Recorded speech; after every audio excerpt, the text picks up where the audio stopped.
موږ چې کوم مشر میلمه ده موږ خپل ټانک ایم پی ای جناب محمود خان بیٹنای صاحب چې وجوهاتو په وجه جی هغه ته یو دوه خبرو موقع ورکوو چې راشي خپل زرین خیالاتو اظهار ایم پی ای محمود خان بیٹنای. بسم الله الرحمن الرحیم.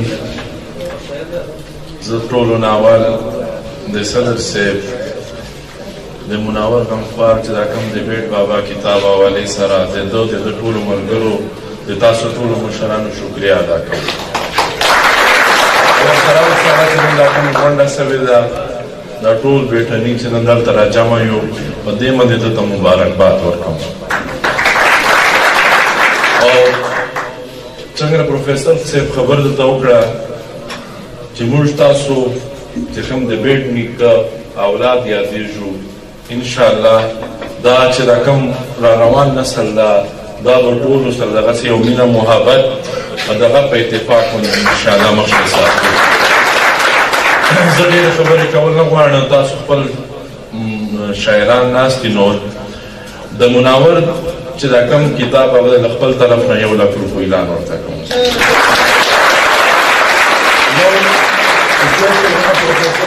اجازت دی ما خپل جوړ کړي دي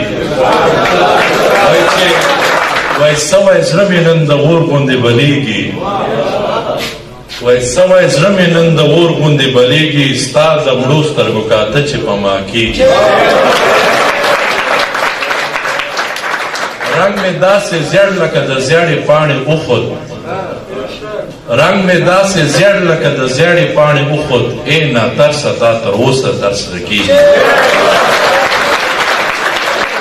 زه به څه ګیله د ښکلي یار نه وکړم، زه به څه ګیله د ښکلي یار نه وکړم، داسې اور دی چې په هر چا باندې بلیږي. زه محمود به نور ډبره کې اوسه کړم، ښکلی یار مې چې رقیب سره ګرځي.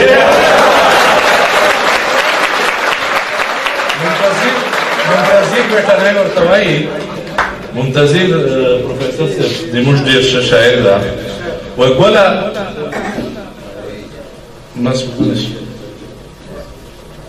منتظر ورته وایي چې منتظر به ورته تا ته پې سلام کړو، ګل هغه ګوتې پرې شوې هغه تندی مات شو. د بیټ بابا دپاره اخري د اجازت غواړو. وایي تا ته که وړسکونه او که دنی ده، تا که وړسکونه او که دنی ده، دا ټول یو بیټنی ده. ما رحمت شاه ورته سلام ده چې د بیټ نیکه مسایل